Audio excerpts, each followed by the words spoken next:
የምስራች ብሎ ሙስና መቃብር በኃይሉ አጥፍቶ ሁላችን አየነው ክርስቶስ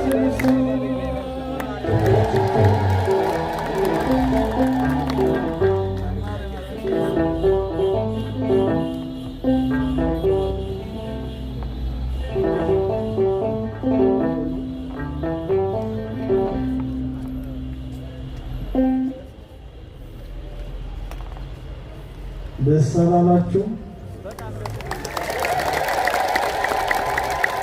በእውነት ጊዜውን በተመለከተ ጊዜውን የዋጀ መዝሙር እጅግ የዓለምን ሀሳብ የሚያስረሳ ጦም በሆነ ዝማሬ በእውነት እግዚአብሔርን አብረን አመስግነናልና ለወንድማችን ቃለ ሕይወት ያሰማልን፣ ቃለ ሕይወት ያሰማልን። እግዚአብሔርን አመስግኑ። እንዲህ ያሉትን መዘምራን መዘምራት ያብዛልን። እግዚአብሔር አምላክ እንዲህ እየተመሰገነ በሰው አንደበት በመላእክት አንደበት ይኖራል። ዛሬም ትናንትናም አምላካችን እግዚአብሔር ስሙ የተመሰገነ ይሁንልን። ከዚህ በመቀጠል ወደ ዕለቱ ትምህርት እንሄዳለን። የዕለቱን ትምህርት የሚያስተምሩን መጋቤ ብሉይ አይነ ኩሉ በቅድስት ሥላሴ መንፈሳዊ ዩኒቨርሲቲ የብሉይ ኪዳን መምህር ናቸው። ሁላችንን ያስተማሩን መምህራችን፣ የምንወዳቸው የምናከብራቸው መምህራችን ናቸውና እንግዲህ በሳቸው አንደበት እንዲያስተምረን በሳቸው አድሮ እንዲመክረን አምላካችን ለሳቸው ተናጋሪ አንደበት ለእኛም ደግሞ ሰሚ አስተዋይ ልቡና እንዲሰጠን ቅዱስ ፈቃድ ይሆንልን። ወደ መምህራችን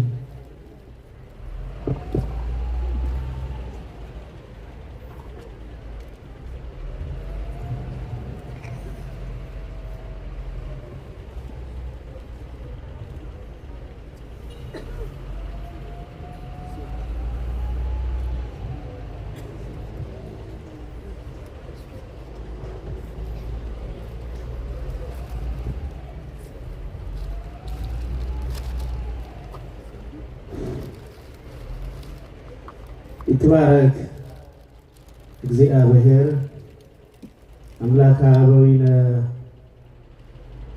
ቅዱሳን ዘተሳሃለነ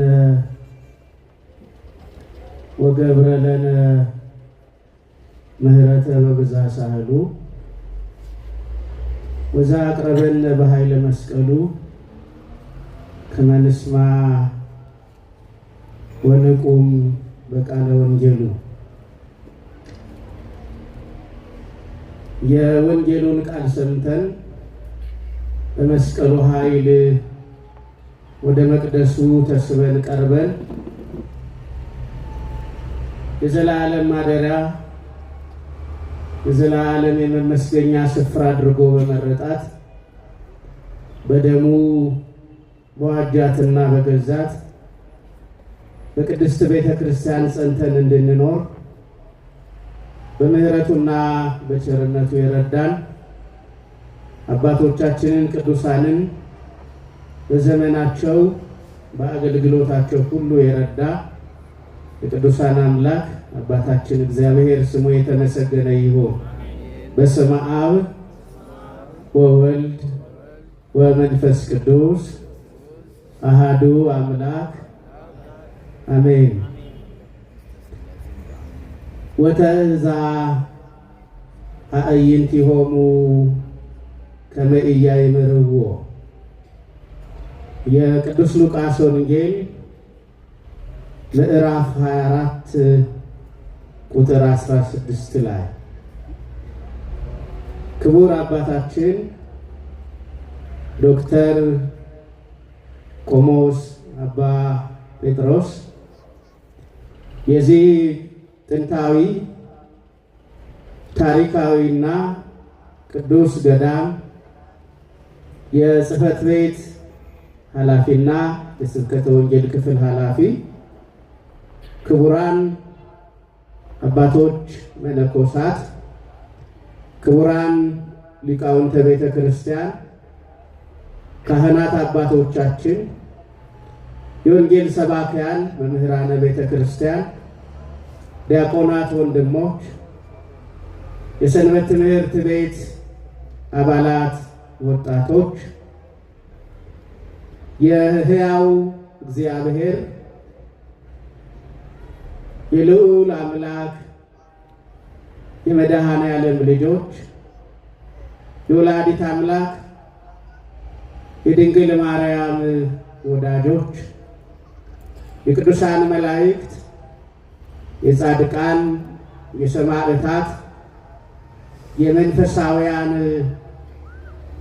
አባቶች፣ ባለሟሎች፣ ምእመናንና ምእመናት፣ አባቶች፣ እናቶች፣ ወንድሞችና እህቶች፣ ሕፃናት ሁላችሁ ዓለማትን በያዘ ፈጥሮም በሚገዛ አንድ አምላክ በሆነ በአብ በወልድ በመንፈስ ቅዱስ ስምና ሰላም እንደምን ዋላችሁ? እንደምን ሰነበታችሁ? እንደምንስ ቆያችሁ? ለምስጋና የጠራን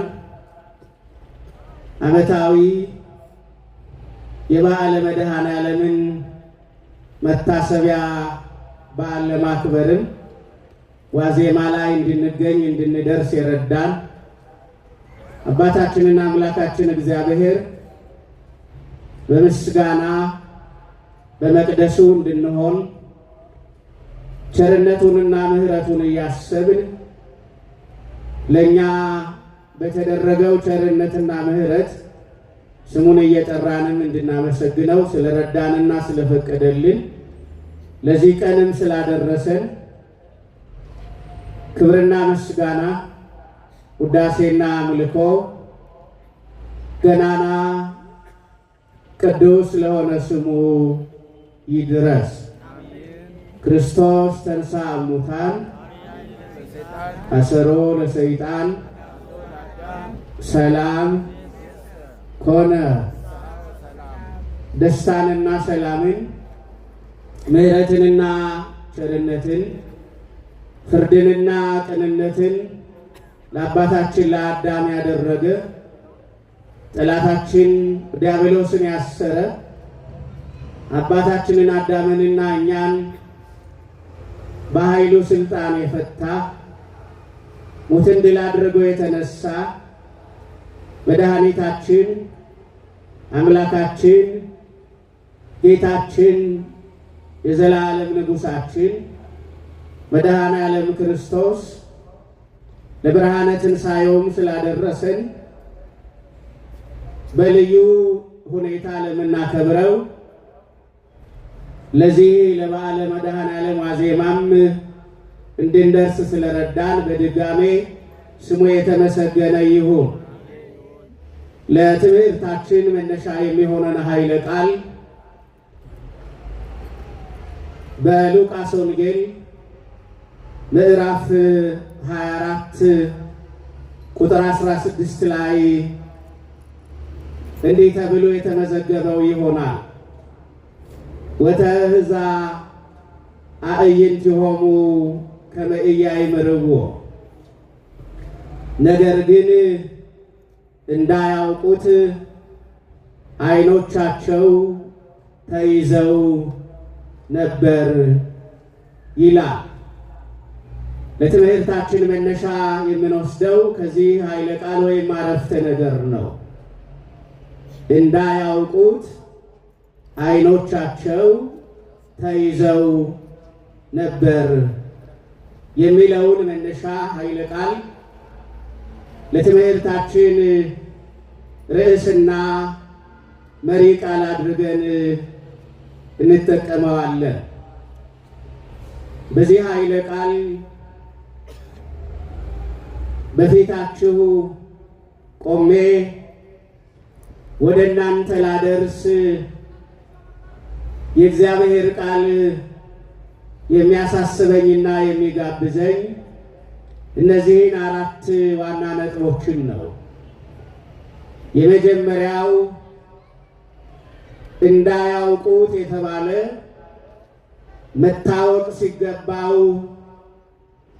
ሳይታወቅላቸው የነበረ ብርሃን ሆኖ ሳለ የጨለመባቸው ተገልጦ ሳለ አልታያቸው ያለ በአጠገባቸው ሆኖ ሩቅ የመሰላቸው እርሱ ማን ነው የሚለውን ነጥብ እናነሳለን። በሁለተኛ ደረጃ በዚህ ኃይለ ቃል የምንመለከተውና የምናነሳው ነጥብ ደግሞ ዓይኖቻቸው እያዩ እንዳያዩ እየተመለከቱ ለማስተዋልና ለመመልከት እንዳይችሉ በፀሐይ ብርሃን በግማሽ ቀን ዓይኖቻቸው የተያዙባቸው እነማን ናቸው የሚለውን ሁለተኛ ነጥብ አድርገን እንመለከታለን። ሶስተኛ ነጥብነት የምናነሳው ደግሞ ዓይኖቻቸው ተይዘውባቸው የነበረ እያዩ እንዳያዩ ሆነው የቆዩበት ጉዳይና ምክንያት ምንድን ነው? በምን ምክንያት ነው እያዩ የማያዩ እየተመለከቱ የማያስተውሉ ሆነው የቆዩት? በምን ምክንያት ነው የሚለውን ሶስተኛ ነጥብ አድርገን እናነሳለን። ከዛ እነዚህን ያነሳናቸውን ነጥቦች በአራተኛና በመጠቅለያ ነጥብነት ከኛ ሕይወት ጋር እናዛመድና ትምህርታችንን ለትምህርት ተብሎ በተሰጠው ደቂቃና ጊዜ ውስጥ እንጠቀልላለን። ነገር ግን እንዳያውቁት ዓይኖቻቸው ተይዘው ነበር። የሚገርም ኃይለ ቃል ነው። እንዳያውቁት ዓይኖቻቸው ምን ብለው ነበረ? ተይዘው ነበረ። እግዚአብሔር አምላካችን በዚህ ቅዱስ በሆነው በወንጌላዊው በሉቃስ እጅ በተጻፈ በዚህ ኃይለ ቃል በዚህ ዘመን ላለን ለእኛም ዓይኖቻችን ለተያዙብን እየሰማን ለመጠንቀቅና ለማስተዋል ለዘገየን ዕለት ዕለት ንስሐ እየተሰበከ ወደ ንስሐ ለመድረስና ለመምጣት ለዘገየን እያየን ለማናይ እየሰማን ማስተዋል ላቃተን እየተነገረን እምቢ ላልን የእግዚአብሔር ቃል በጆሮአችን ላይ የፈሰሰ በልባችን ላይ ሳይጻፍ ለቀረ የዘመን መከራና የዘመን ጭንቅ ሁሉ ለደረሰብን በዚህ ዘመን ላለን ለእኛ ለኦርቶዶክሳውያን ክርስቲያኖች የቃሉን ምስጢርና ጥበብ እግዚአብሔር ይግለጥልን። ነገር ግን እንዳያውቁት ዓይኖቻቸው ምን ብለው ነበረ? ተይዘው ነበረ። እንግዲህ እንዳልኳችሁ ይህ ኃይለ ቃል የሚገኘው በሉቃስ ወንጌል ምዕራፍ 24 ቁጥር 16 ላይ ቢሆንም ሙሉ ኃይለ ቃሉ ወይም የትምህርቱን መልእክት ለመረዳት ግን ከዚሁ ከሉቃስ ወንጌል 24ኛ ምዕራፍ ቁጥር 12 ጀምሮ እስከ ቁጥር 34 አካባቢ ድረስ መጽሐፍ ቅዱስን ገልጦ ማንበብ ይጠይቃል ወይም ያስፈልጋል። እኔ ግን ሰፊ የሆነውን በዚህ ወንጌል ክፍል ላይ የተመዘገበውን እዚህ መካከል ያላችሁ አንባችሁት የምታውቁ ይሆናል ብዬ አስባለሁና ሲነበብ ሲሰበክ ሲነገርና ሲመሰጠር ከሰማችሁት ከዚህ የወንጌል ክፍል ባልኋችሁ በአራት ነጥቦች አጠር አድርጌ እግዚአብሔር አምላካችን 2017 ሚያዝያ 26 በዚህ ሰዓት ላይ ቆመን ልንሰማ ያዘዘልንንና ከሰማይ በመንፈስ ቅዱስ ኃይል የሚሰጠንንና የሚገልጥልንን ምስጢር በጥቂቱ ነግራችኋለሁ። ምስጢርን እንዳናዛባ የእግዚአብሔርን የተመዘገበ ቃል እንዳናበላሽ ኃይለ ቃላችንና የቋንቋ ስልታችን የተጣመመ ሆኖ የእናንተን ልብም እንዳናስደነግጥ እግዚአብሔር አምላክ በመንፈስ ቅዱስ ኃይል ጸጋና ስልጣን ያግዘን። ለአባቶቻችን በጉባኤያቸው መካከል እየተገኘ ጉባኤያቸውን ይመራ የነበረ መንፈስ ቅዱስ እኛንም ይምራ። ነገር ግን እንዳያውቁት ዓይኖቻቸው ተይዘው ነበር። ዓይን እንደምታውቁት ነው። በጆሮ ከሰማነው በላይ በዓይናችን ያየነው ነገር እርግጠኛና እውነተኛ የመሆን እድሉ ሰፊ ነው። ዓይን ሲያዝ ጆሮ ይያዛል፣ ልብ ማስተዋል ያቅተዋል። ዓይን እግዚአብሔር በሰማይ ጠፈር ላይ ካስቀመጣቸው የብርሃን አካላት ጋር እየተገናኘ ጠማማውን መንገድ ጠማማ እንደሆነ በሸለቆው ውስጥ እግራችን ተሰነካክሎ እንዳይወድቅ ሸለቆውንም ሸለቆ እንደሆነ እያየን የጉዞአችንንና የመንገዳችንን ደህንነት እያስተዋልን እንድንሄድ የሚረዳ የአካል ክፍል ነው። ዓይን ብርሃን ሲያጣ ምን ያህል ነገሮቹ ከባድና አስጨናቂ እንደሆኑ እግዚአብሔር ያንን እንድንረዳ የፈጠረልን የሌሊት ክፍለ ጊዜ አለ። አለማየትን በቀላሉ እንድንለማመደው እግዚአብሔር 12 ሰዓት የሚቆይ የጨለማ ክፍለ ጊዜ ሰጥቶናል። በአንድ በኩል ስጋችን ያርፍበታል፣ በሌላ በኩል ደግሞ ለካ ማለዳን የምታመጣ ብርሃንን የምትሰጥ የፀሐይንም የጨረቃንም የከዋክብትንም ብርሃን በሰማይ ላይ ያኖርክ አንተ እግዚአብሔር ድንቅና ግሩም አምላክ ነህ። በዓይኔ እንዳልመካ አለማየት እንዳለ አለማየትም ከባድ እንደሆነ እንዳውቅ ይህን የጨለማ ጊዜ ሰጥተናል እያል በጨለማ ውስጥ ሆነን እንድናመሰግነው ብርሃንን እንድንናፍቅ ያለማየት ጊዜን እግዚአብሔር አኑሮልናል። ብዙ ጊዜ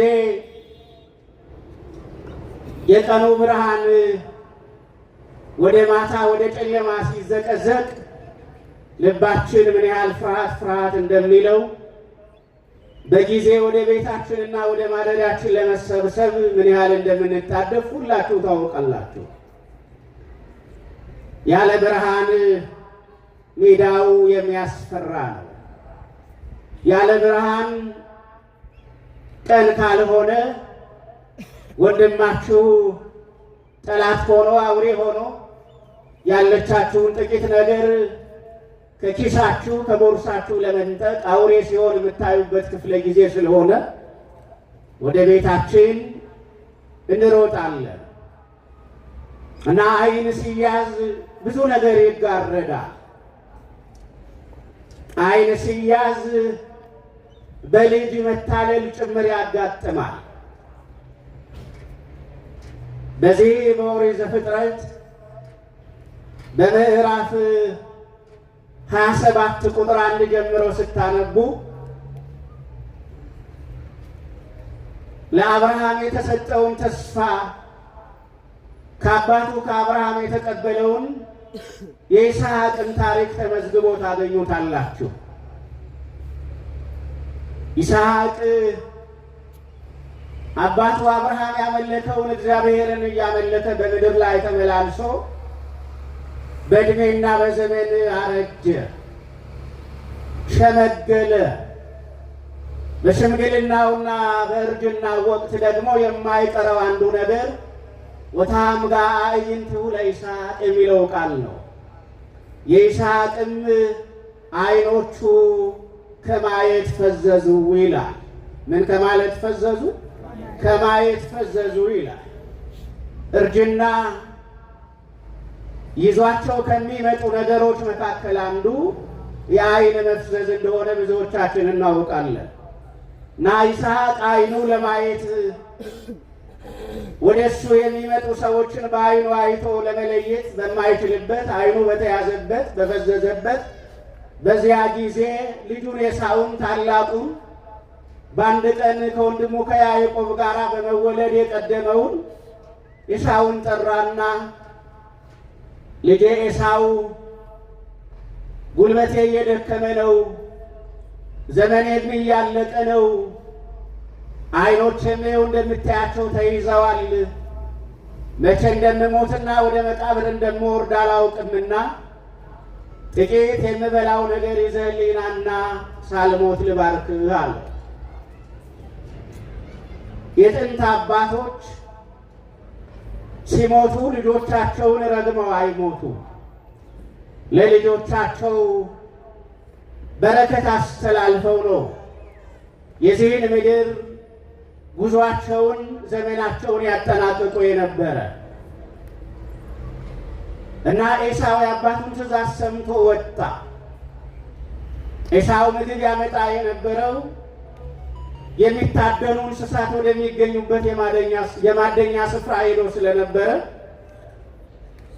ኤሳው በማደኛው ስፍራ የሚያድነውን ነገር አግኝቶ እሱን አድኖ ምግብ አዘጋጅቶ ይዞ እስከሚመጣ ድረስ ታናሽ ወንድሙ ያዕቆብ ለኤሳው የተባለውን በረከት ለመቀበል በረከት ለመሻማት ብሎ እናቱ ያዘጋጀችውን ምግብ ይዞ ወደ ይስሐቅ ሄደ። ከዛም አባቴ ሆይ ተነስና ብላ ባርከኝ አለ። ይስሐቅ ልጄ ሆይ ምን ነው እንዲፈጥነ መጣህ ብሎ ተገርሞ ጠየቀው። አምላክህ እግዚአብሔር የማድነውን ነገር እጄ ላይ ሰጠኝ። አባቴ አሁን ተነስና ብላና ነፍስ ደስ ብሏት ትባርከኛለህ አለው። ከዛ ወዲያው ዓይኖቹ ተይዘው የነበሩት ይስሐቅ የሚሰማው ድምፅ የያዕቆብ ድምፅ ሆነበትና ና ቅረበኒ ወልዴ፣ ልጄ ሆይ እስኪ ወደ እኔ ጠጋ በል፣ እጆችህን ልዳሳቸው። ወቃልከሰ ቃለ ያዕቆብ፣ ድምፅህ የልጄን የታናሹን የያዕቆብን ድምፅ ይመስላል ብሎ እጆቹን ለመዳሰስ ይስሐቅ እጆቹን ዘረጋ። ነገር ግን ያዕቆብ የወንድሙን የኤሳው ልብስና እንደገና ደግሞ ለምግብ ከታረዱት በጎች ፀጉር በእጁ ላይ አድርጎ ኤሳውን መስሎ መጥቶ ስለነበረ ኤሳው ሳይመጣ የአባቱን የይስሐቅን በረከት ዓይኖቹ በተያዙ ጊዜ ቀድሞ ወሰደ። ዓይን ሲያዝ ልጅም ያታልላል። ዓይን ሲያዝ አጠገባችሁ ያለው ሰው ለማታለል እድል ያገኛል። እዚህ ቦታ ላይ መጽሐፍ ቅዱስ የሚነግረን እንዳያውቁት ዓይናቸው ተይዞ ነበረ ብሎ የሚነግረን ከትንሣኤ በኋላ ስለተፈጸመ ታሪክ ሊተርክልን ነው። ጌታችን መድኃኒታችን ኢየሱስ ክርስቶስ ለደቀ መዛሙርቱ ከገሊላ ጀምሮ በኢየሩሳሌም በካህናት እጅ ተላልፎ እንደሚሰጥ በቀራንዮም በተተከለ መስቀል እንደሚሰቀል በተሰቀለ ደግሞ በሦስተኛው ቀን እንደሚነሳ በመቃብር ከ3 ቀን በኋላ እንደማይቆይ ሕያው ስለመሆኑ ስለ ትንሣኤው ያስተምራቸው ነበረ። ነገር ግን የተከተሉት ደቀ መዛሙርት ስለ ሞት የሚናገረውን ነገር ለመስማት ደስተኞች አልነበሩ። ምክንያቱም በዳዊት ዙፋን ላይ ይቀመጥና ከመጀመሪያው ጀምረን የተከተልነውን ሁላችንን ባለስልጣናት ያደርገናል ብለው ነው ያስቡ የነበረ። ሰው ሰማያዊ ነገር እየነገራችሁት ስጋዊ ነገር ያስባል። ሰው ስለ ዘላለማዊ ነገር እያስተማራችሁት ስለ ጊዜው ይጨነቃል። የሰው ልጅ ከመሬት ጋር ከምድር ጋር የተያያዘ ፍጥረት ነው። የሰው ልጅ ስለ ሰማያዊው ነገር እንዲያስብ እየሰበካችሁት ስለ ጓዳውና ትቶት ስለመጣ ቤቱም ይጨነቅ ነው። ዘላለማዊ ሕይወት እንደሚበልጥ እየነገራችሁት ዛሬ የሚኖረው ኑሮ ያስጨንቀዋል። የእግዚአብሔር ምሕረት ካልረዳን በቀር ወገኖች በሰማይ ያለውን የእግዚአብሔርን መንግሥት ለመውረስ ሳንፈተን የምንወድቅ ፍጡራን ነን። አይደለም ጠላታችን ዲያብሎስ ጥቂት ገፍቶን ይቅርና የራሳችን የሥጋ ፈቃድ እንኳን እየጎተተ ሥጋችንን አንድ ጊዜ የኃጢአት ስፍራ ላይ አንድ ጊዜ የጽድቅ ስፍራ ላይ በማዕበል እየተገፋች ማረፊያ እንዳጣች መርከብ ያንገላታዋል። ስለዚህ ደቀ መዛሙርቱ ያስቡ የነበሩት በቀራንዮ ስለሚደርስበትና በቀራንዮ ስለሚያጋጥመው የመስቀል መከራ ነበረ። እየደጋገሙ ይጠይቁ የነበረ ጌታ ሆይ አንዳችንን በቀኝ አንዳችንን በግራ መቼ ነው የምታስቀምጠን? መቼ ነው ስልጣን የምትሰጠን? መቼ ነው ባለስልጣናት የምታደርገን? እያሉ ይጠይቁ ነበረ እና እንዲህ እያሉ ለሚጠይቁት ለደቀ መዛሙርቱ የጌታችን ደግሞ እየደጋገመ ያስተምራቸውና ይነግራቸው የነበረው ትምህርት ምንድን ነው ከተባለ የምድሩን ነገር ሳይሆን የሰማዩን ነገር አስቡ። እኔ ወደ ኢየሩሳሌም እወጣለሁ፣ በካህናት እጅ እያዛለሁ፣ በመስቀል እሰቀልና እሞታለሁ፣ ነገር ግን በመቃብር አልቀርም፣ በሦስተኛው ቀን ምን እላለሁ ይላቸው ነበረ፣ እነሳለሁ እያለ ይነግራቸው ነበረ። ስለ ሞት ትምህርት አያስፈልገንም እናውቀዋለንና። ትምህርት የሚያስፈልገን ግን ስለምንድን ነው? ስለ ትንሣኤ ነው። ሞትን ለእኛ ማስረዳት ብዙ አያስፈልግም። ምክንያቱም ሞትን ምን ብለነዋል ከተባለ የሞትን መራራነቱን ቀምሰነዋል። የሞትን መራራ መሆን በዓይናችን አይተናል። ከቤተሰባችን አንዱን መቃብር አጠገብ አስቀምጠን ለመጣን ብዙ የምናውቃቸውንና አብረውን የነበሩ ሰዎችን ለቀበር ብዙ ጊዜ ወደ መቃብር ስፍራ ለተመላለስ ብዙ በመቃብር አጠገብ ስናልፍ የረገፉ አበባዎችን ላየን ገና በዕድሜያቸው ጀንበርና ማለዳ ላይ በመቃብር ውስጥ በአፈር ውስጥ የቀሩ ሕፃናትን ፎቶ ላየን ለእኛ ስለ ሞት ማስተማር ብዙ ትርጉም የለውም። ስለዚህ ሞትን አምነንም አውቀንም ተቀብለነዋል። ለሰው ልጅ የሚከብደው ግን ከሞት በኋላ ሕይወት አለ የሚለው ትምህርት ነው። የሞተ ይነሳል የሚለው ትምህርት ለሰው ልጅ ዛሬም ቢሆን ከባድ ነው። ዛሬም ቢሆን የብዙዎቻችን ሐሳብ መቃብር ድረስ ነው።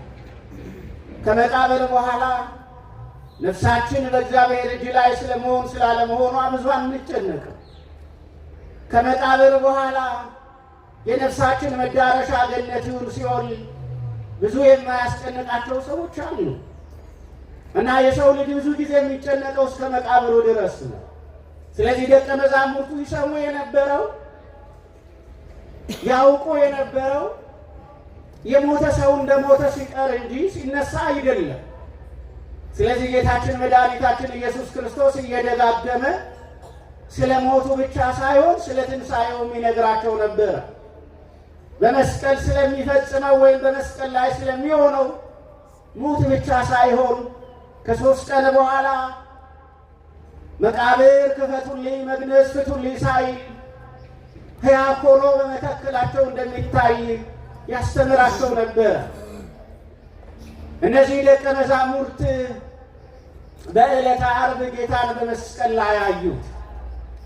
ወደ መቃብር እንኳን ሲወርድ ብዙዎች አልነበሩ። እንደምታውቁት ከመስቀል ላይ አውርደው ጌታን ወደ መቃብር ወደ አዲስ መቃብር የወሰዱትና ቅዱስ ሥጋውን በመቃብር ውስጥ ያሳረፉ ዮሴፍና ማን ናቸው? ኒቆዲሞስ ናቸው። ከገሊላ ጀምረው የተከተሉት ደቀ መዛሙርት አልነበሩ። ነገር ግን የመቃብሩን ስፍራ ከሩቅ ሆነው ይመለከቱ የነበሩ ደግሞ ከገሊላ የተከተሉት ቅዱሳት ሴቶች ነበሩ። ወንዶች ደቀ መዛሙርት በቀራንዮ የሆነውን በጌታችን ላይ የተፈጸመውን ያንን ነገር በዓይናቸው ከሩቅ ከተመለከቱ በኋላ ሁሉም ወደ መደበቂያ ስፍራቸው ተበትለውና ሸሽተው ነበረ።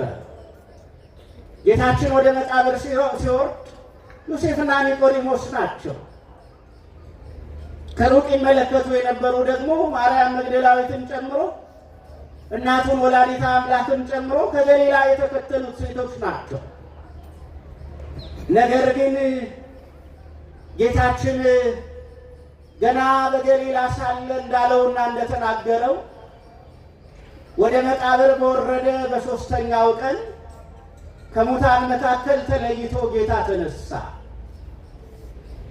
በማለዳ ማርያም መግደላዊት ሌሎችን መቃብሩን ያዩትን አስከትላ ገና ማለዳ ሳይሆን ብርሃን ሳይወጣ የአዕዋፍ ዝማሬ የአዕዋፍ የድምፅ ጫጫታ በደንብ እንኳን ሳይሰማ በሌሊት ከማደሪያዋ ከማረፊያዋ ተነስታ ወደ ጌታ መቃብር ሄደች። ወደ ጌታ መቃብር በሄደች ጊዜ ምን እንደሆነ ወንጌላውያን ተረኩልን።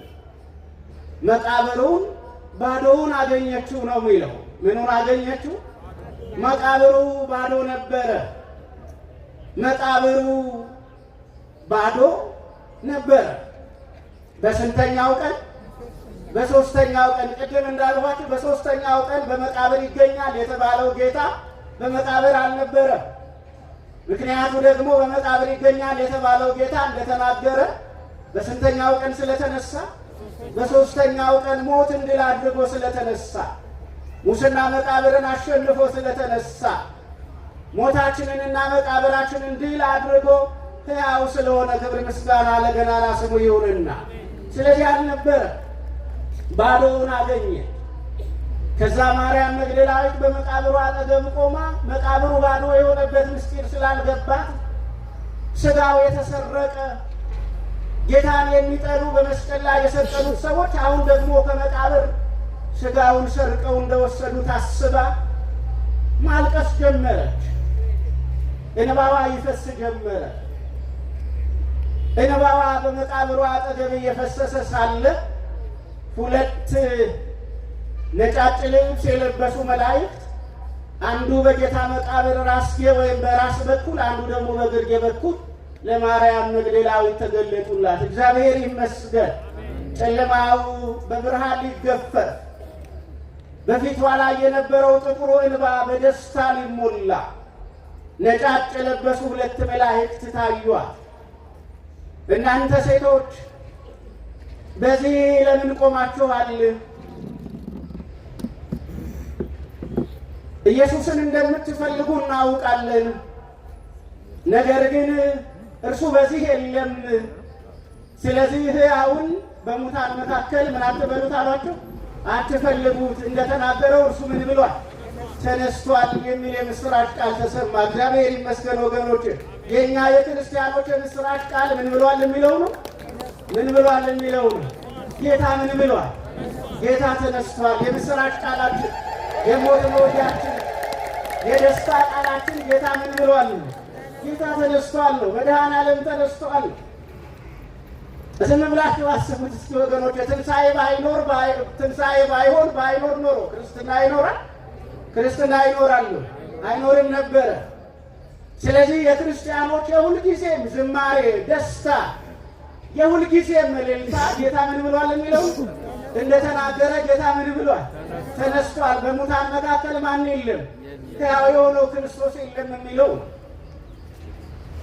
ከዛ ማርያም መግደላዊት ይህንን ቃል ሰማች። ከዛም ከመቃብሩ እየሮጠች ወንድሞች ወዳሉበት ደቀ መዛሙርቱ ወዳሉበት መጣች። መታ ለደቀ መዛሙርቱ ጌታ ምን ብሏል አለቻቸው? ጌታ ተነስቷል። ኢየሱስ ክርስቶስን ምን አልኩት አለቻቸው? አገኘሁት፣ አየሁት አለቻቸው። ይህንን ደቀ መዛሙርቱ ይህንን አንዳንዶች ሄደው አይተው አመኑ። ወደ መቃብሩ ያልሄዱ ግን ማርያም መግደላዊት የተናገረችውን መልካሙን ዜና የምስራቹን ቃል ጌታ ተነስቷል የሚለውን አምነው ለመቀበል ተቸገሩ።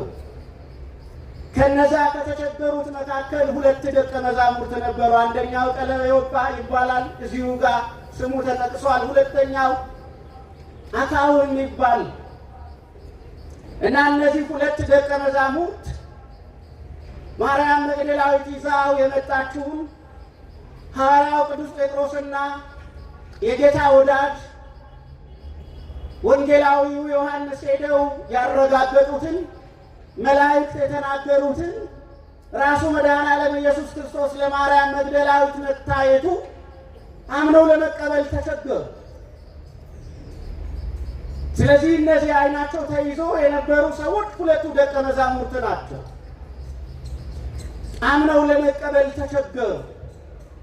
እናም እነዚህ 2 ደቀ መዛሙርት አምነው ለመቀበል የተቸገሩ የጌታን ትንሣኤ ለማመን የዘገዩ እነዚህ 2 ደቀ መዛሙርት ከኢየሩሳሌም ተነስተው ወደ መንደራቸው፣ ወደ ሰፈራቸው፣ ወደ መኖሪያ አካባቢያቸው ተስፋ ቆርጠው ከእንግዲህ በኋላ የምንከተለው መምህር የለንም፣ መምህራችን በመቃብር ነው፣ መምህራችን ተሰቅሎ ሞቷል ብለው ተስፋ ቆርጠው ከኢየሩሳሌም ወደ ኤማሁስ ወደምትባል 60 ምዕራፍ ወደምትርቅ ወደ መኖሪያ መንደራቸው ጉዞ ጀመሩ ይላል። አዎ አለማመን ተስፋ ያስቆርጣል ወገኖች። አለማመን ምን ያስቆርጣል? አለማመን ተስፋ ያስቆርጣል። እውነቱን ለመናገር በዚህ ምድር ላይ ወጥተን የምንገባው የእምነት ተስፋ ስላለን ነው። መጠንቀቅ ያለባችሁ አለማመን ሕሊናችሁን እንዳይቆጣጠረው። አያት እምነታችን እየጎደለ ሲሄድ ለራሳችን እንኳን አደገኛ እንሆናለን። ራሳችንን አንቀን እንገላለን። እምነታችን እያነሰ ሲሄድ ራሳችንን ጉድጓድ ውስጥ ጥለን እንገላለን። እምነታችን እያነሰ ሲሄድ ኑሯችን እየተዛባ ይሄዳል። እምነታችን እየጎደለ ሲሄድ ሌላው ነገራችንም ሁሉ እየጎደለ ነው የሚሄደው። እምነታችን ዝቅ እያለ በሄደ ቁጥር አኗኗራችንና ኑሯችን ዝቅ እያለ ነው የሚሄደው። እምነታችን ወይም ማመናችን በጥርጣሬ በተሞላ ቁጥር ያ የምንጠረጥረው ነገር በየመንገዱ ላይ አደጋ እየጣለ ይፈትነናል፣ እንጨነቃለን። ስለዚህ አንድ ሰው በስጋውም ጤነኛ ለመሆን በመንፈሳዊ ሕይወቱም ጤነኛ ለመሆን በማን ላይ ማመን አለበት? እግዚአብሔር በተናገረው ቃል ላይ ማመን አለበት። የእግዚአብሔርን ቃል ማመን አለበት። የእግዚአብሔር ቃል መፍትሄ ነው። የእግዚአብሔር ቃል ደካማውን ያበረታል። የእግዚአብሔር ቃል የትንሣኤ ድምፅ ነው። የእግዚአብሔር ቃል የሕይወት ቃል ነው። የእግዚአብሔር ቃል ኑሮን የተቃና ያደርጋል። የእግዚአብሔር ቃል የደከሙ ጉልበቶችን ያበረታል። የእግዚአብሔር ቃል የሰለሉ እጆችን ጤነኛ ያደርጋል። የእግዚአብሔር ቃል መከናወን መቃናት አይችልም ያለውን ነገር ያከናውናል፣ ያቃናል። ስለዚህ ደቀ መዛሙርቱ ባለማመን ልባቸው ተይዞ ስለነበረ ተስፋ ቆርጠው ኢየሩሳሌምን ለቀው ስደት ጀመሩ። ወደ ድሮ ነገራችን ወደ ድህነት ስፍራችን እንመለስ ብለው ጉዞ ጀመሩ እና ሲሄዱ ራሱ መጽሐፍ እንደሚለው እየጠወለጉ ይሄዱ ነበር ይላል። ምን እያሉ ይሄዱ ነበር? እየጠወለጉ ይሄዱ ነበር። ለካ ያለ ክርስትና ሕይወት የሰው ልጅ ሕይወት የጠወለገ ነው። ለካ ያለ ክርስቶስ ሕይወታችን እንደ አበባ ይጠወልጋል። ለካ ያለ ክርስቶስ ሕይወታችን እንደ ደመና በነፋስ ተገፍቶ ወደማይታወቅ አካባቢ ይሄዳል። ለካ ሰው ያለ እግዚአብሔር ሲሆን ፀሐይ ትጨልምበታለች። ለካ ያለ እግዚአብሔር እግሩን አንስቶ የሚጥል ሰው በወጥመድ ይያዛል። ለካ ያለ እግዚአብሔር የሚበላ ሰው የበላው ነገር በሽታ ይሆንበታል። ለካ ያለ እግዚአብሔር የሚሰራ ሰው ስራው አይከናወንለትም። ለካ እግዚአብሔርን ሳያምንና የእግዚአብሔርን ስም ሳይጠራ በትልቅ ወንበር ላይ የተቀመጠ ሰው ወንበሩ እንጂ እሱ ትንሽ ይሆናል። እና ደቀ መዛሙርቱ ከኢየሩሳሌም ተነስተው ወደ መንደራቸው ሲመለሱ እየጠወለጉ ይሄዱ ነበር ይላል። መጠውለግ ማለት ያው ታውቃላችሁ፣ ተስፋ የቆረጠ ሰው አንዱ የምታዩት እንደዛ ይጠወልጋል።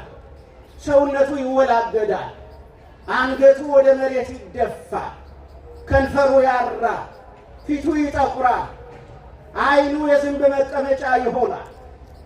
ስለዚህ እነዚህ ሁለት ደቀ መዛሙርት እየጠወለጉ ሲሄዱ አንድ አይሁዳዊ የሚመስል ነገር ግን ማንነቱን የማያውቁት ሰው ወደ እነርሱ ጠጋ አለ እና እንዲህ ብሎ ጠየቃቸው። እንዲህ እርስ በርሳችሁ እየተከራከራችሁና እየተጨቃጨቃችሁ ደግሞም እየጠወለጋችሁ ወዴት ነው የምትሄዱ? ለምንስ ነው የምትጨቃጨቁና የምትከራከሩ ብሎ ጠየቃቸው። ከዛ በደንብ እንኳን ቀና ብለው ትኩር ብለው ሳይመለከቱት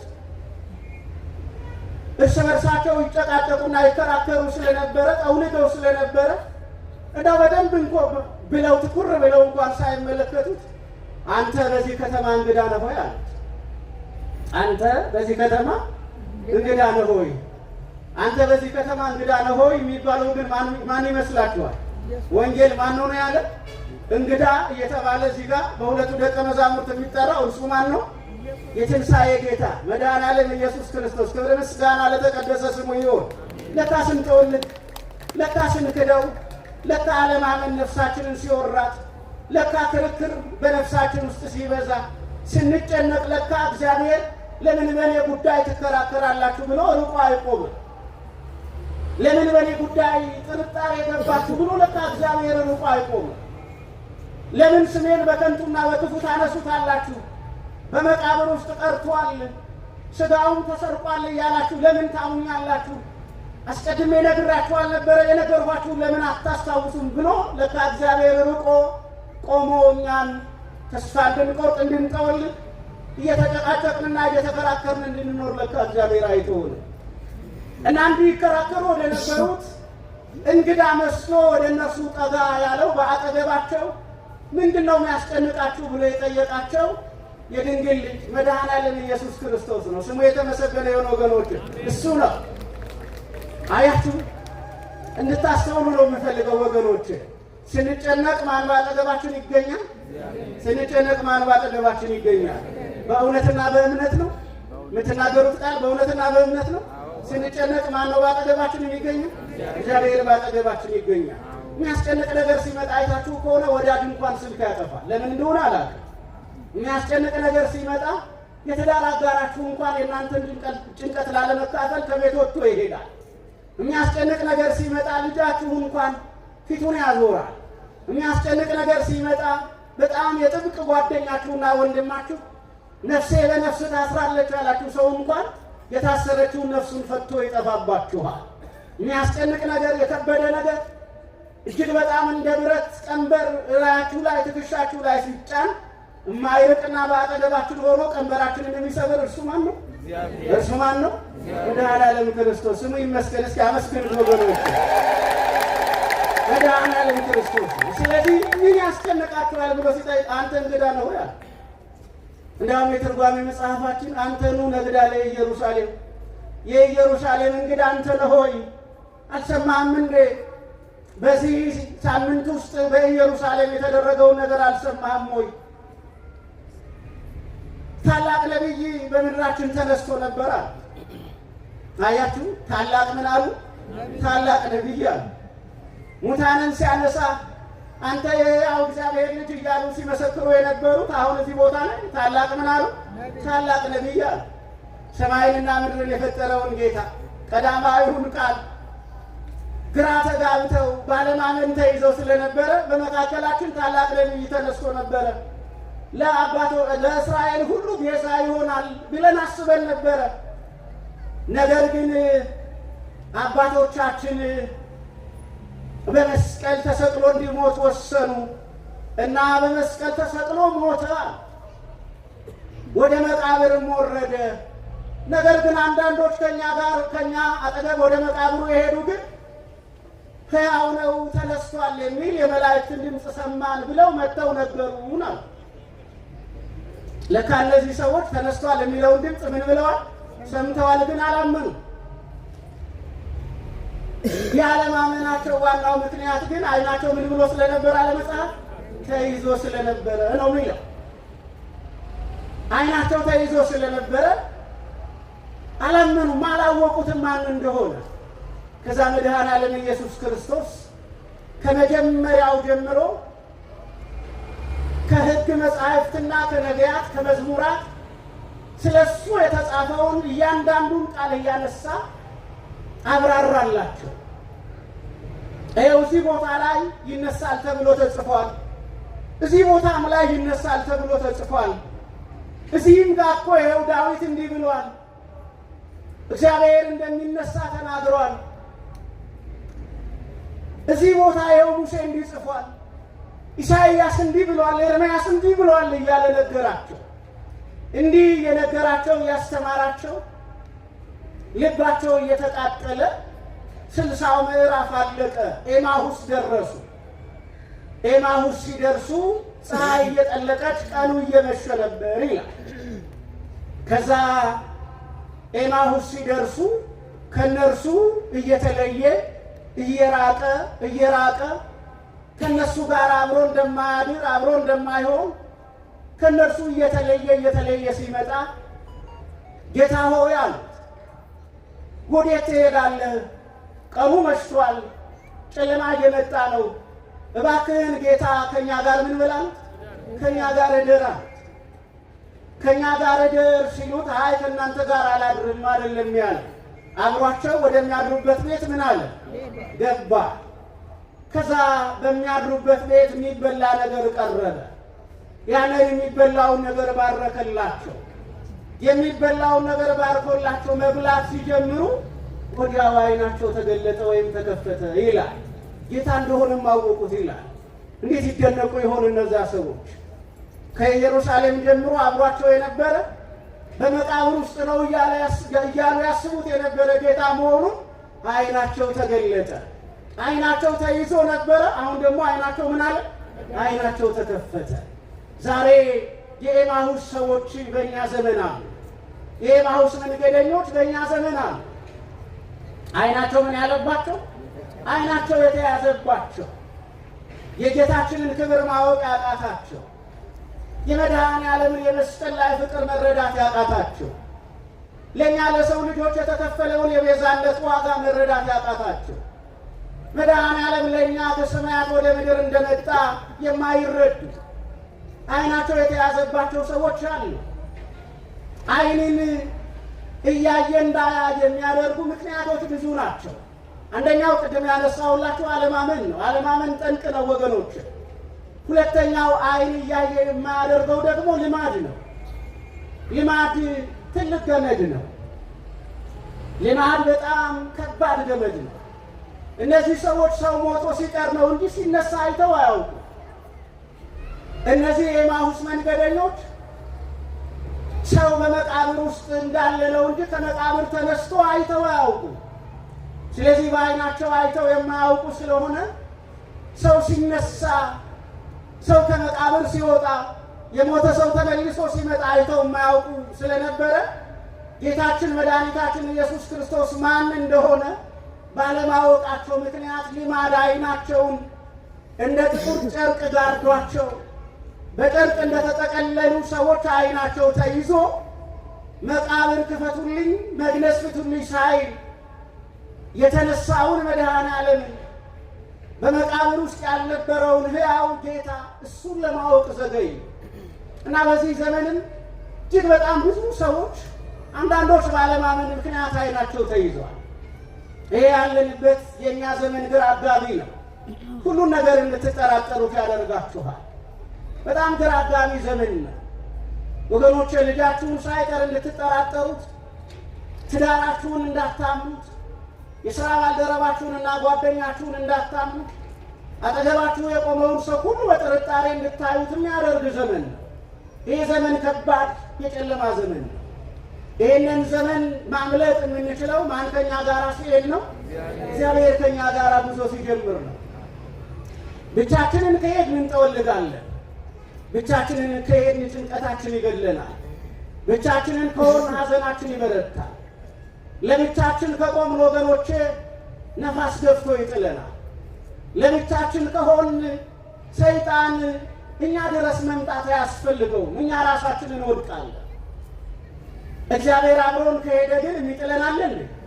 እግዚአብሔር አብሮን ከሆነ ግን አይደለም ራሳችንን በራሳችን ለመጣል ይቀርና ጠላታችን ዲያብሎስ አጥብቆ ቢገፋን እንኳን ምን አንልም፣ አንወድቅም። አለት በሆነው በክርስቶስ ላይ ስለተሰራ፣ አለት በሆነው በክርስቶስ ላይ የእምነታችን መሰረት ስለተጣለ ነፋስም ይንፈስ፣ ዝናብም ይዝነብ፣ ማዕበል ጎርፍ ይነሳ፣ እኛም ይግፋን፣ በክርስቶስ ላይ ከተመሰረት መሰረታችን ምን ሊል አይችልም፣ ሊወድቅ አይችልም። በክርስቶስ ላይ ካልተመሰረትን ግን መሰረታችን አፈርና ድኩሽት ይሆናል። ስለዚህ በቀላሉ ነፋስ ገፍቶ ይጥለናል። ዛሬ ብዙዎች እንደዛ ናቸው። በቀላሉ ነፋስ ገፍቶ የሚጥላቸው ማተባቸውን መቁረጥ ፋሽን የሚመስላቸው፣ ሃይማኖታቸውን መቀየር፣ ሃይማኖታቸውን መለወጥ፣ ሃይማኖታቸውን ማንቋሸሽ፣ መሳደብ፣ ሃይማኖታቸውን ማራከስ፣ ማሳነስ ሙያ የሚመስላቸው፣ እውቀት የሚመስላቸው ሰዎች በጣም ብዙ ናቸው። የእግዚአብሔር ልጆች እምነቱን አንድ ጊዜ የለወጠ ሰው ለምንም ነገር የሚታመን አይደለም። መጽሐፍ ወንነሰ ናስቆረሮሙ ለእለ ያሃድጉ እምነቶሙ ይላል።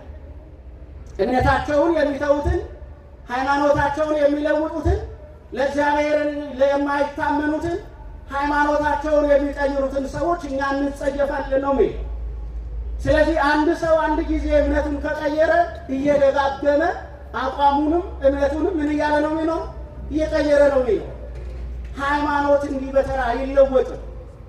ሃይማኖት እንደ ተራ ነገር አይቀየርም። በክርስቶስ ያመነ ሰው፣ በሰማይ ባለው በእግዚአብሔር ያመነ ሰው፣ በሰማያት የምትኖር አባታችን ሆይ ብሎ ሲጸልይ የነበረ ሰው ምን ብሎ ሊጸልይ ነው ሃይማኖትን ይቀየራል? ምን ብሎ ሊጸልይ ነው ሃይማኖትን ይለውጣል? በሰማይ ያለውን እግዚአብሔርን ሲያመልክ የነበረ ሰው ሌላ ምን አይነት አምላክ ፍለጋ ነው ሃይማኖትን ይለውጣል? ስለዚህ እግዚአብሔር አብሮን ሲሆን ሃይማኖታችን የጸና ይሆናል። እነዚህ ሰዎች ብቻቸውን በነበሩበት ጊዜ ተጨነቁ፣ ደነገጡ። ከዛ በኋላ አንተ የኢየሩሳሌም እንግዳ ነህ ብለው ቢሉትም ክርስቶስ በአጠገባቸው አብሮ ሲሄድ ግን የሚነግራቸውን ቃል እየሰሙ ይጽናኑ ነበረ። በሚሰሙት ቃል ደስ ይላቸው ነበር ነው የሚለው። ምን ይላቸው ነበረ? ደስ ይላቸው ነበረ። ክርስቶስ ሲናገር ሰምቶ ደስ የማይለው ሰው፣ ክርስቶስ ሲናገር ደስ የማትሰኝ ነፍስ ትኖራለች ብላችሁ ታስባላችሁ? እንዴት አድርጎ ወገኖች! የእግዚአብሔር ድምፅ እኮ የደስታ ምንጭ ነው። የእግዚአብሔር ድምፅ ነፍስን ደስ ያሰኛታል። የእግዚአብሔር ቃል ነፍሳችንን አያችሁ በገነት መካከል እንዳለች እንደለመለመች ዛፍ ፍሬ እንደማታጎድል እንደዚያች ዛፍ የእግዚአብሔር ቃል ነው ነፍሳችንን ለምለምም ያደርጋት፣ ፍሬያማም ያደርጋት። ስለዚህ አብሯቸው መሄድ ሲጀምር የእግዚአብሔር ቃሉን እየነገራቸው ልባቸው እየበራ አለማወቅ እየሸሸ ማወቅ ወደ እነርሱ እየመጣ መጠራጠር እየራቀ ማመን ወደ እነሱ እየቀረበ ጥርጣሬ ኑፋቄ ከልባቸው እየወጣ እምነት በልባቸው ላይ እየተተከለ መሄድ ጀመሩ። ከዛ አብረህን እደር ብለውት ደግሞ አብሯቸው ለማደር ወደ እነርሱ ሲገባ አእምሯቸው ዓይናቸው ተከፈተ ነው የሚለው። ለእኛም በዓለማዊ አዚም ለተያዝ በዘር መጋረጃ ዓይናችን ለተጋረደ ሰውን ሁሉ በዘሩ ለምንለካና ለምናይ እግዚአብሔር አምላካችን ዓይናችንን ይግለጥልን። ዛሬ ዓይናችን ታውሯል ወገኖች። ዛሬ በምድራችን ላይ ምን አይነት ክፉ መንፈስ ከነፋስ ፈጥኖ ያለፈ ከነፋስ ፈጥኖ ቀድሞ እየሄደ እንደሆነ ባይታወቅም የብዙዎቻችን ዓይን ታውሯል። ክርስቲያን ሆነን በዘር መነጽር የምናይ፣ ክርስቲያን ሆነን በገንዘብ መነጽር የምናይ፣ ክርስቲያን ሆነን ሁሉም ከኛ ሰፈር ካልሆነ ጠላት የሚመስለን፣ ክርስቲያን ሆነን የእኛን ቋንቋ የማይናገር የሚመስለን ከሆነ ገደል ቢገባ ምን አባቱ ብለን መራራ የምንሆን እንደዚህ አይነት ዓይናችን ተይዟል። ይሄ ዓይናችንን የያዘውን አዚም እግዚአብሔር ይግፈፍልን። መስቀሉን እንድናይ እግዚአብሔር ዓይናችንን ይክፈትልን። የተነሳውን ክርስቶስን በሰማይ ያለውን በአብ ቀኝ የተቀመጠውን ክርስቶስን እያየን ሰማያዊው ዓለም ሰማያዊው መንግሥት እየናፈቀን ነፍሳችንንና ሥጋችንን ለነፍሳችን ፈቃድ አንድ ላይ አስገዝተን በእግዚአብሔር ደስታ ለመኖር እንድንችል ወደ እግዚአብሔር ለማየት የምንችልበትን መንፈሳዊ ዓይናችንን የልብ ዓይናችንን እግዚአብሔር ይክፈትል። እንዳያውቁት ዓይናቸው ምን ብሎ ነበረ? ተይዞ ነበረ። እንድናውቀው ዓይናችንን የያዘንን ነገር እግዚአብሔር ያንሳልን። ክርስቶስን ማወቅ ብርሃን ነው። ማንን ማወቅ ብርሃን ነው? ማንን ማወቅ ብርሃን ነው? ክርስቶስን የሚያውቅ ሰው ድንግል ማርያምን ያውቃል። ክርስቶስን የሚያውቅ ሰው ቅዱስ ጴጥሮስን ያውቀዋል። ክርስቶስን የሚያውቅ ሰው ቅዱስ ጳውሎስን ያውቀዋል። ክርስቶስን የሚያውቅ ሰው ሰማዕታትን ያውቃል። ክርስቶስን የሚያውቅ ሰው የጻድቃንን ተጋድሎ ያውቃል። ክርስቶስን የሚያውቅ ሰው የክርስቶስን ወዳጆች ሁሉ ያውቃል። ክርስቶስን የሚያውቅ ሰው የክርስቶስ የሆኑትን ሁሉ ያከብራል። ስለዚህ እሱን እንድናውቅ አዚም የሆነብንን በዘመናችን ላይ እንደ ጨለማ የተጋረደብንን ነገር እግዚአብሔር አምላካችን ከዓይናችን ላይ ያንሳልን። የኤማሁስ መንገደኞች የኤማሁስ ተጓዦች ከእኛ ጋር እደር ብለውት ከእነሱ ጋር ሊያድር የገባው መድኃኔዓለም ኢየሱስ ክርስቶስ ዛሬ ጓዳችን ባዶ ነው። ኑሯችን በብዙ ነገር የተፈተነ ነውና በፈተና ውስጥ የወደቀው ኑሯችንን እሱ ወደ ጓዳችን ገብቶ ይባርክልን። ጥቂቷን ነገር እሱ ብዙ ያደርግልን። ነገ የምናከብረውን በዓላችንን ደግሞ የበረከትና የደስታ በዓል ያድርግልን። ሐዘን ሳይሆን ደስታ፣ እንጉርጉሮ ሳይሆን ዝማሬ፣ ምስጋና የምንሰዋበት ቀንና በዓል እንዲያደርግልን የአምላካችን የልዑል እግዚአብሔር መልካም ፈቃድ ይሆን። ርዕስ እንደገና አስታውሳችኋለሁ። ነገር ግን በሉ እንዳያውቁት ዓይናቸው ምን ብሎ ነበረ? ተይዞ ነበረ። የእኛ ዓይንስ ተይዟል? ተከፍቷል? የእኛ ዓይን ምን ያለ ነው? የእኛ ዓይን ምን ያለ ነው? ማንን ያህል ዓይናችን? ማንን ያህል? የልባችን ዓይን ማንን ያህል? እግዚአብሔር አታውቁትም? እግዚአብሔር ዓይናችን ማንን ነው የሚያየው? እዚህ የመጣ ነው ማንን ለማየት ነው የመጣ ነው? መድኃኔዓለምን አይደለ? ይህ ቤት የማን ቤት ነው? መልስ የማን ቤት ነው? የመድኃኔዓለም የወዳጃችን አይደለ? ስንሰደድ አብሮ ነው የሚሰደድ አይደለ? ስለዚህ የእኛ ዓይን ግን ምን ብሏል እንላለን? ተከፍቷል። አዚም ወደኛ ሊያመጡ ሊያቀርቡ የሚፈልጉ ወገኖች ካሉ እሱን ደግሞ መድኃኔዓለም በኃይሉ በጥበቡ በቸርነቱ ያርቅልን። ይቆየን።